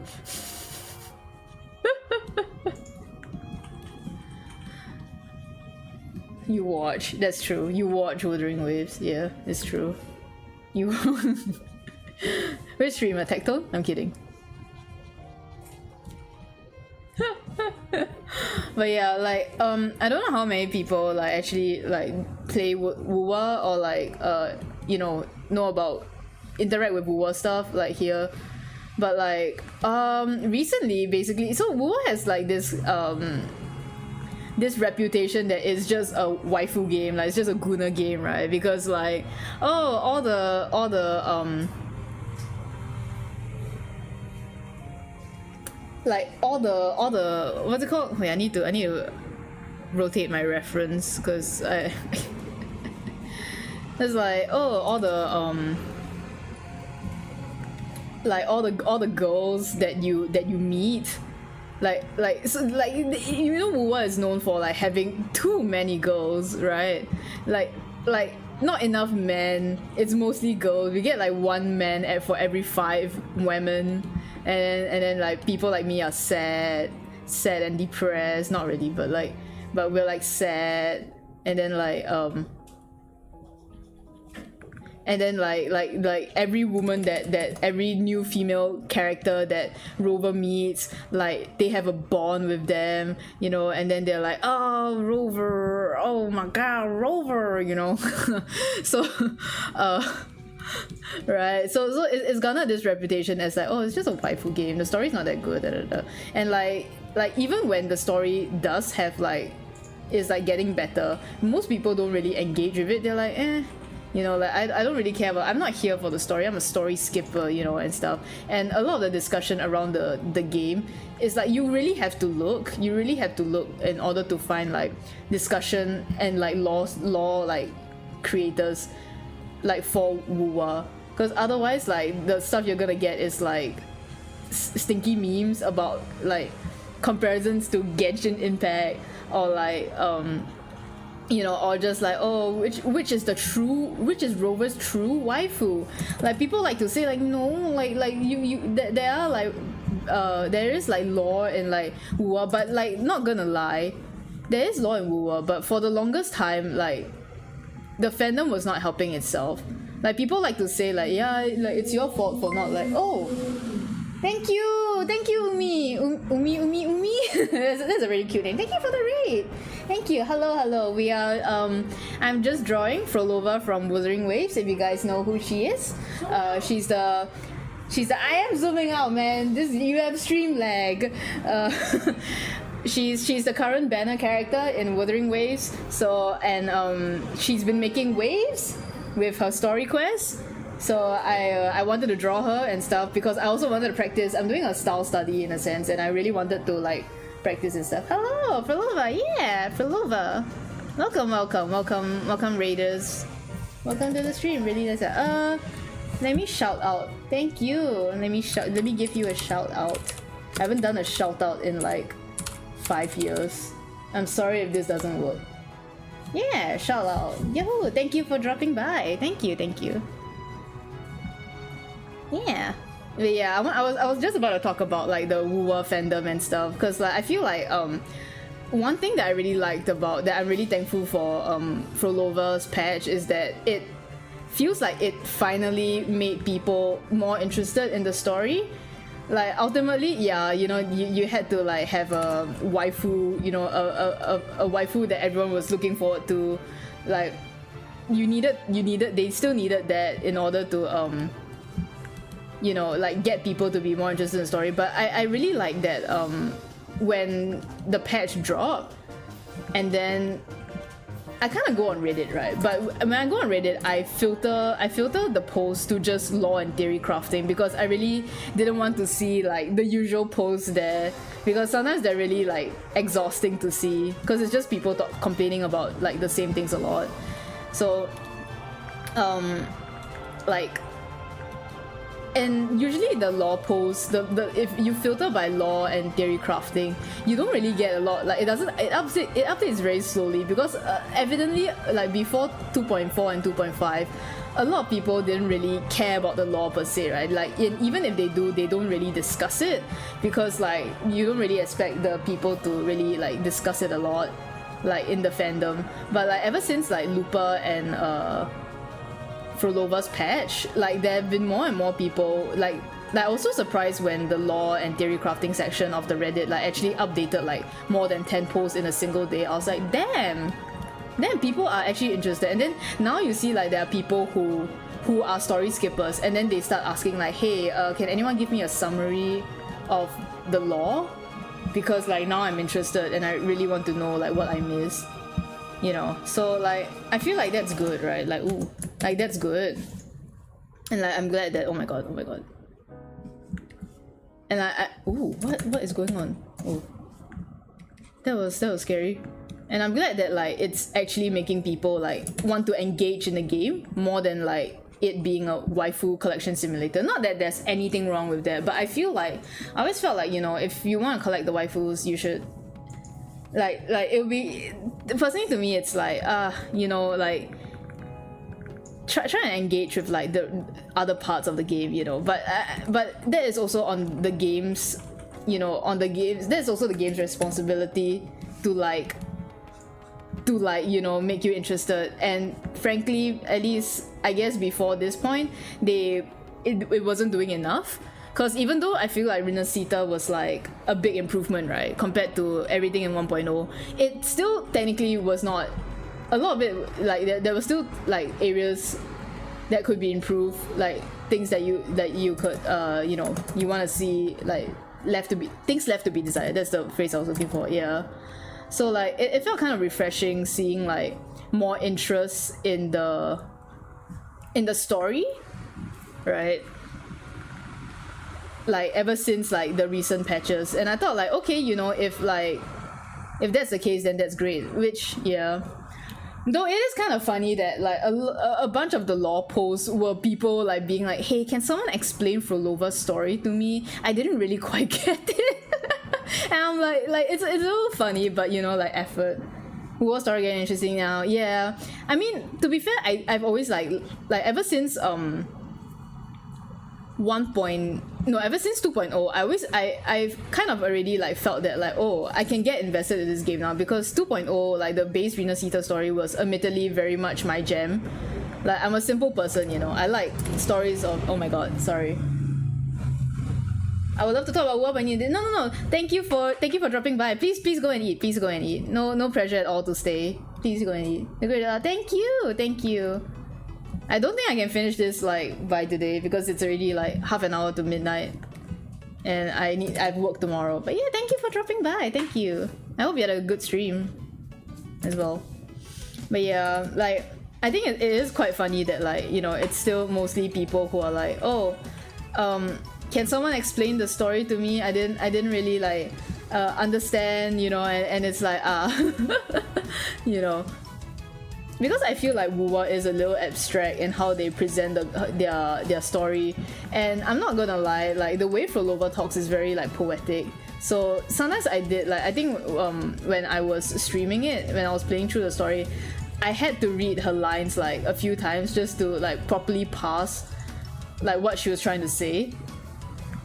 So it's like, yeah, I can understand, but at the same time, it was just so funny how people were like, so is she dead or not? I don't really understand. What were her main motivations to like do this thing? I don't really understand. Can someone explain to me? Why, and I think the best part was like, did Rover spend more time with her?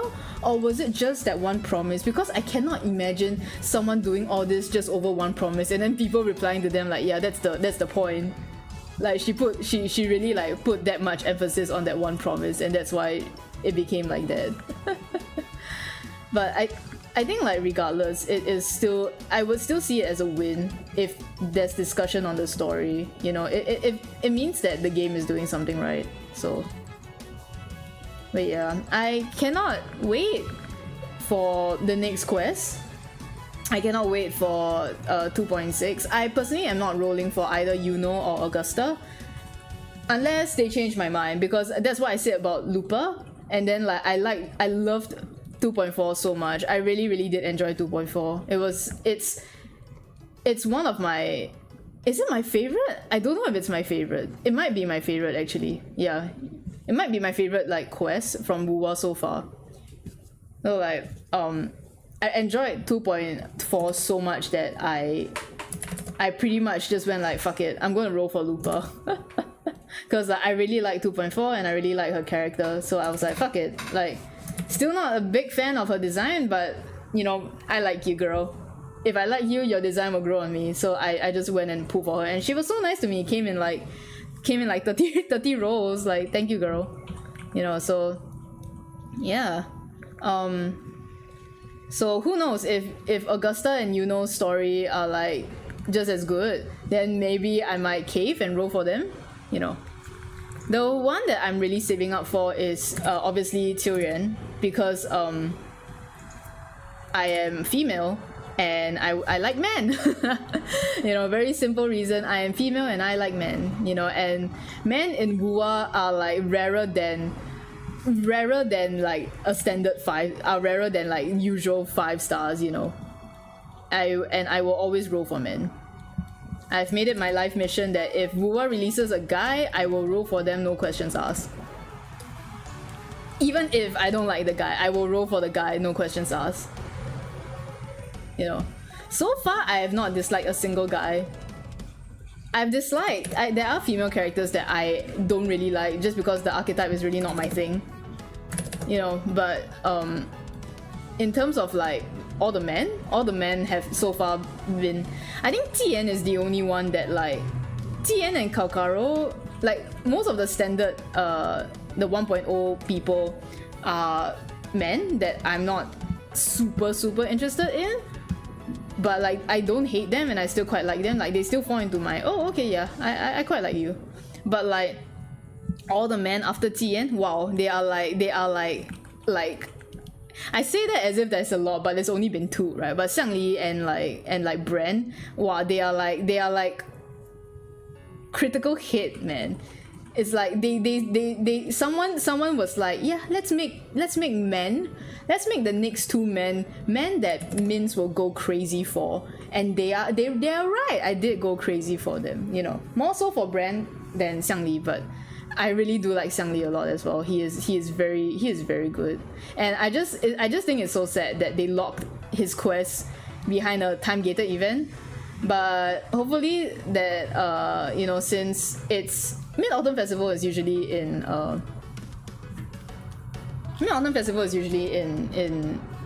in September, right? I think so, yes. Yeah, so since next month is September, hopefully that means we will get a rerun. And hopefully it means that people who missed it can finally understand the greatness that is Xiangli. You know, I do think that his character quest for the...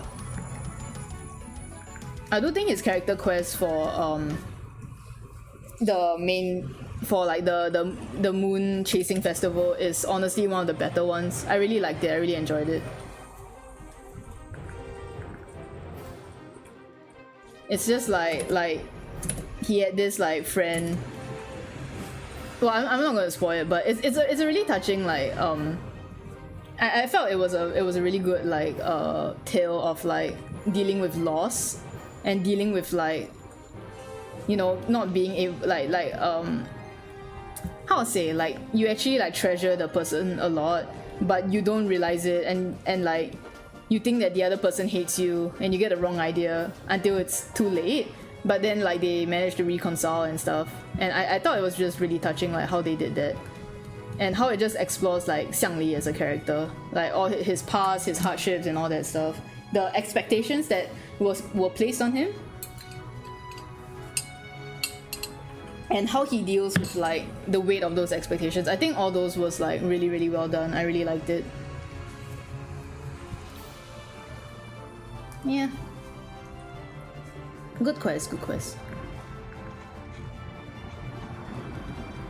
I hope that just because like, you know, they gave they gave Xiangli for free during like the Mid-Autumn Festival, I really hope that people aren't expecting them to give out another free resonator, like another free unit just because of that. I don't think it should be a yearly thing, because like Xiangli was obviously given because to get people to play the game.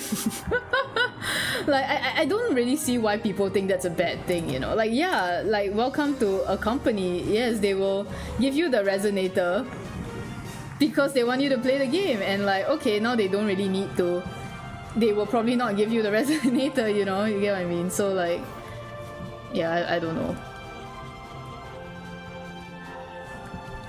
Like it might suck, but like that is unfortunately how things go. That is how, yeah, that's how things go. Regarding like Phrolova story, Phrolova story is also another one where like I feel like how do I put it? Like I feel like people are also like getting too caught up in it. in the sense that like, oh, Phrolova story is like so good that like, you know, no other Wu story can compare, and it's just kind of like, you know, you don't need to put down like the other Wu stories just to like prop up your favorite, because personally I still prefer, like, I'm not saying that 2.5 was bad, right? In fact, because like I really enjoyed it as well. It admittedly did take me a while to like really get to it, because I felt like it only really started becoming great once you've seen the whole thing, and like it completes like a perfect loop, you know, like it completes a good loop, and like you're like, whoa, I can't believe they did that. Like, I think everyone would agree that it was the ending that really shocked everybody, that really elevated like it. Not saying the other parts were bad, but I felt like the other parts don't stand out as much until you have the ending to really like wrap it all up together. And admittedly, like there were like, I felt that the middle segments were a bit slow, can get a bit slow at times. Like, yeah, so in that sense, I would still say I prefer 2.4. Again, because 2.4 is more my type of story. It's closer to the type of story that I enjoy. I really like 2.4. And like I also think that like 2.4 did keep me like engaged a lot more, you know, like I was really like on the edge of my seat the whole way. I was very interested in whatever, but for 2.5 there were like there were moments where like I had to force myself to like really focus to keep like my attention on it, because sometimes like they were really just like walking and talking, and I'm like, oh my god, Phrolova girl, like you're cool and all, but can you speak a little like cause it's someone like her voice actress, I really like her voice actress, but like, you know, her voice is like a bit of a drawl, so sometimes I'm just like, oh my god, like girl, I'm having a little bit of trouble keeping up with you, like you know, but that might just be me. Though to be fair, I have good attention span though. It's just that like some of it was really like, oh, okay. But yeah, I think it's a good quest. I still enjoy it like 2.4 a bit more. I am a bit like, I do have a bit, wait, did my song end? No, it's still going, okay. I do have a bit of ire in the sense that I also feel that a lot of people only think that Phrolova's story is good or better than the rest because spoilers, like there's like, you know, Phrolova dies, right? And there's actual consequences.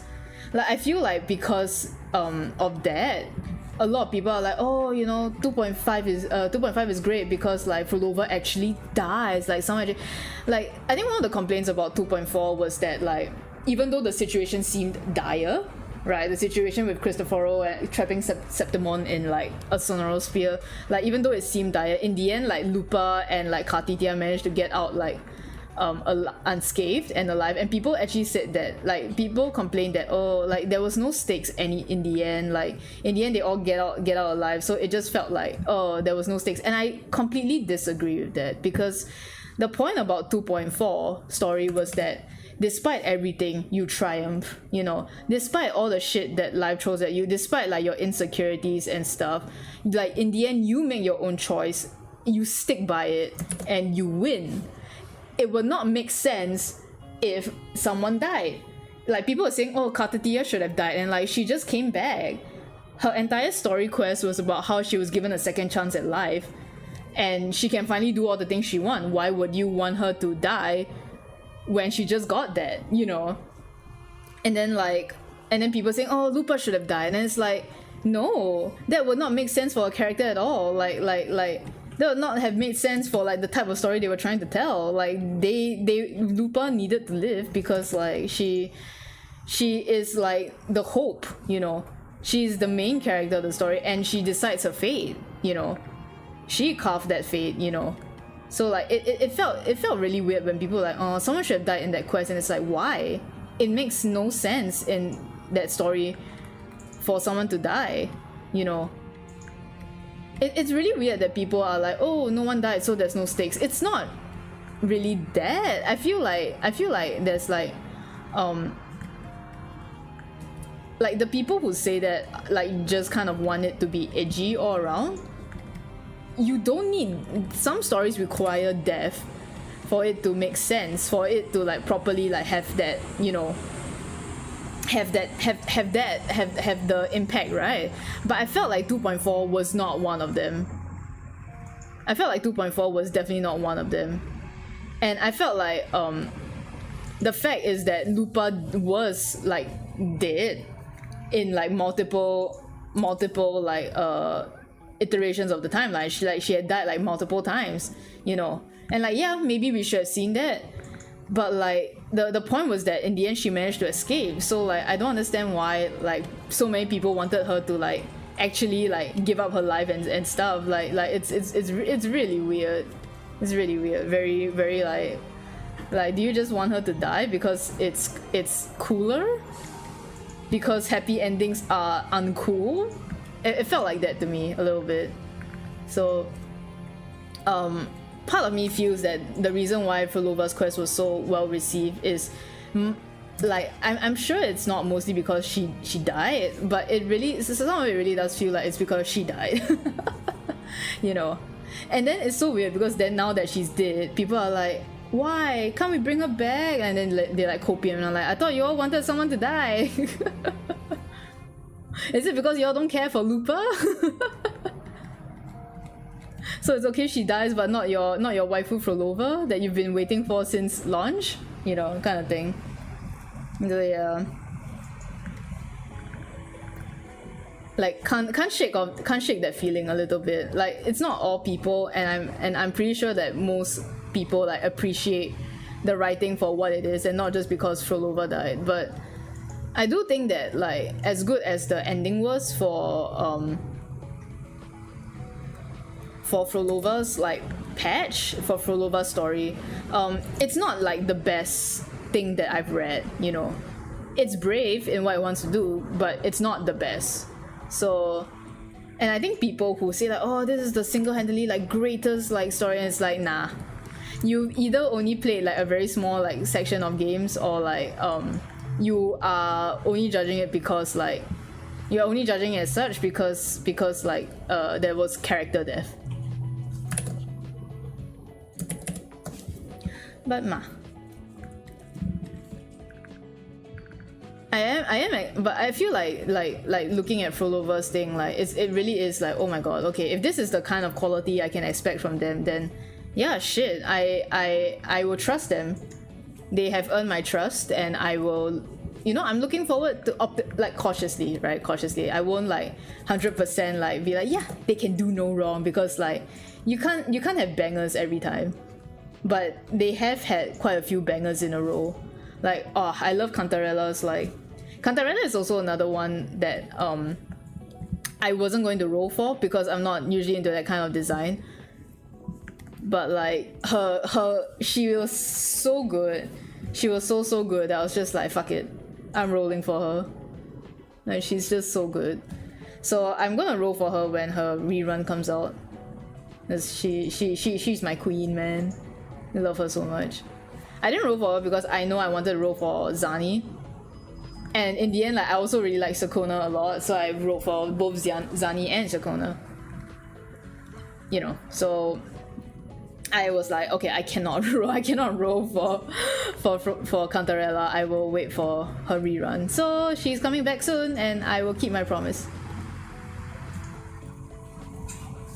Yeah.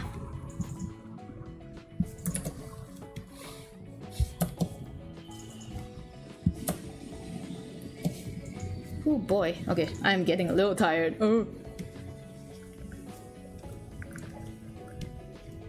Yeah, I hope that for people who have not played Wuthering Waves, for whatever reason, I do sincerely like I don't really like to recommend gacha games besides Arknights, because I feel like gacha games, like, you know, they are very predatory in like on your time and like your money if you have like very like low, you know, you don't have very good like impulse control.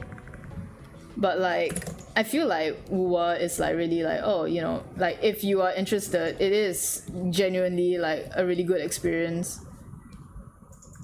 genuinely, like, I think they've only been improving and stuff. So the only thing that they have not really improving on is like more guys and and like you know, more guys and more 4-stars, but otherwise like they've been constantly like improving a lot. So yeah, good stuff, good stuff.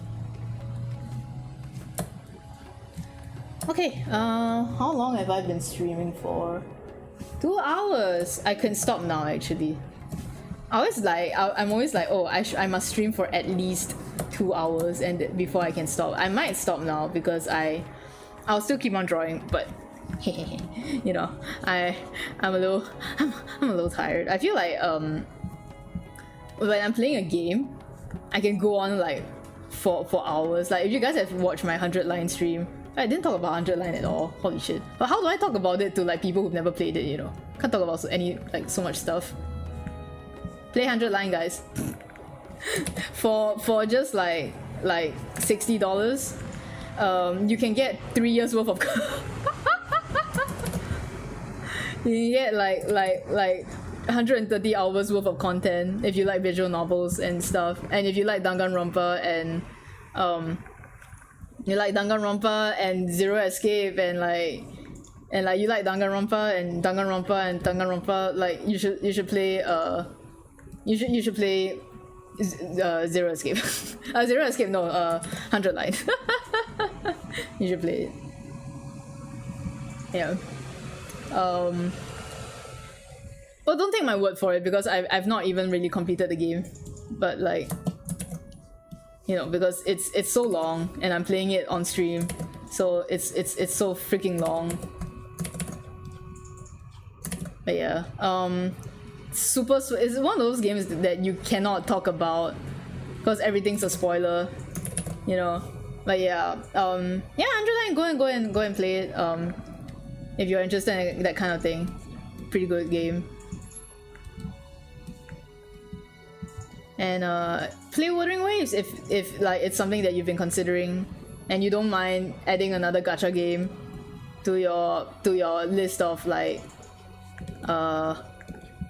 50,000 gacha games, you know, why not, right? So like, yeah, good games. I only recommend good games here. Play Final Fantasy XIV if you have nothing else to do. And if you've never played it before, then yeah, like it's always a good time to pick up Final Fantasy XIV, honestly speaking. Like, as much as I have not been enjoying the you know, the latest like content and stuff, I would never like say that it's a bad game. I think like it has bad moments, but it's otherwise still like a solid experience that I think everyone should give a try, you know, whether they enjoy it or not. Worth a try.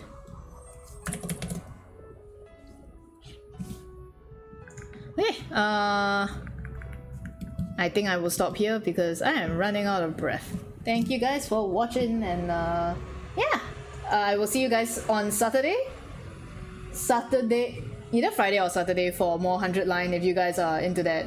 Yeah, thank you guys for watching, for being here. Please have a good rest, have a good night, and if it's a good day, please have a good rest of your day. Bye everybody. I hope I can finish this, like I'll try to finish most of this tonight, but like seeing as how like I spend most of that on just one arm, I doubt it. But yeah, good night everybody. Bye bye. Where's my ending screen?